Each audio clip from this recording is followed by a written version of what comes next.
បាទជំរាបសួរបងប្អូនអរគ្នាថ្ងៃនេះខ្ញុំស្វែងយល់ពី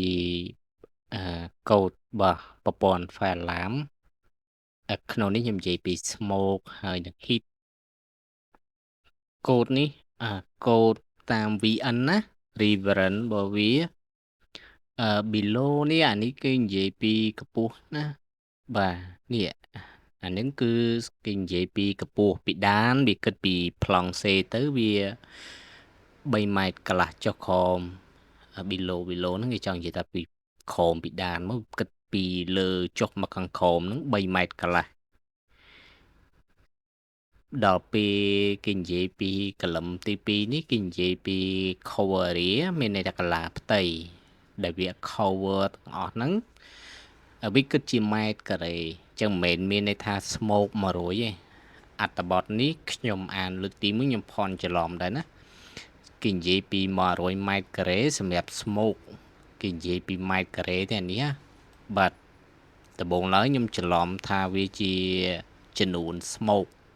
ប៉ុន្តែតាក់ទងជាមួយនឹង smoke heat យើងហៅធម្មតាយើងហៅ detector ពាក្យ detector ខ្ញុំនិយាយថា detector អាហ្នឹងខ្ញុំនិយាយរួមណា100ម៉ែត្រការ៉េនេះគឺសម្រាប់3ម៉ែត្រកន្លះចុះចំពោះsmoke អញ្ចឹង smoke យើងអាច cover 100ម៉ែត្រការ៉េវាអាចថាបើគិតផ្ទៃបន្ទប់មួយទៅមួយយើងអាចថា10គុណ10ណា10ម៉ែត្រគុណ10ម៉ែត្រចុះប៉ុន្តែមិនមែននិយាយ100គ្រាប់ទេ100ម៉ែត្រការ៉េ heat នេះគឺគេគិត50ម៉ែត្រការ៉េអានឹងគឺកូដរបស់វាខ្ញុំបញ្យល់តែកលឹមទី1បងប្អូនស្វែងយល់អាកលឹមខាងក្រោមដូចគ្នាអានឹងខ្ញុំនិយាយពីចំណុច cover B ឆ្លាស់ជាមួយនឹង W នេះហើយជាមួយនឹង 2 detector ហើយវាគិតចេញជាម៉ែត្រអានេះវានិយាយពីអញ្ចាំងនិយាយពីអីវាកម្លាតណាបាទនៅក្នុងអានេះគេដាក់ from detect មកពី detect ទៅអញ្ចាំងមានន័យថាគិតពី detector ទៅអញ្ចាំងគិតពី smoke ឬក៏ heat ទៅអញ្ចាំងអញ្ចឹងអានេះចន្លោះនេះវាពី detect មានន័យថាពីកម្លាតពី1ទៅ1អញ្ចឹងនៅក្នុងនេះគេគិតចន្លោះដែលខ្ពស់បំផុតវាគិត10ម៉ែត្រ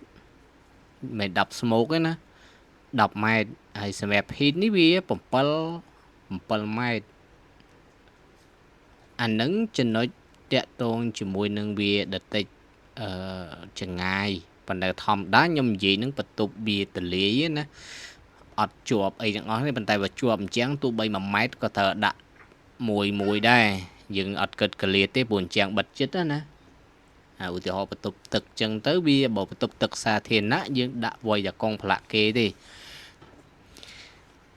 ចេញពីអញ្ចឹងទៅចេញពី detect ទៅអញ្ចឹងអានេះវាគិត5ម៉ែត្រអានេះវាຂະຫນាតនេះវាគិតជាម៉ែត្រណានៅខាងលើនេះបាទគិត5ម៉ែត្រណាហើយបើ hit វា3ម៉ែត្រកន្លះហើយខ្ញុំបញ្យល់ពីរបៀបមើល distance ហ្នឹងភាសាយើងចង់និយាយថាភាសាបច្ចេកទេសយើង distance វាគិតពីចម្ងាយមួយទៅចម្ងាយមួយណា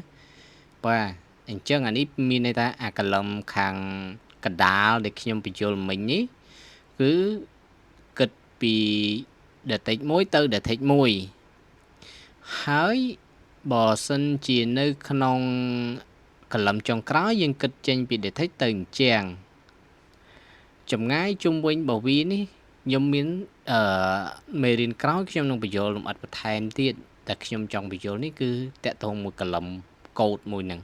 ញ្ចឹងនៅក្នុងមេរៀននេះខ្ញុំបង្ហាញចំណុចប៉ុណ្ណេះហើយត្បិតតែមើលទៅវាសាមញ្ញមែនប៉ុន្តែវាសំខាន់អញ្ចឹងបើសិនជាអាចកត់មេរៀននឹងទុកទៅណាអរគុណជួបគ្នានៅក្នុងមេរៀនបន្តទៀត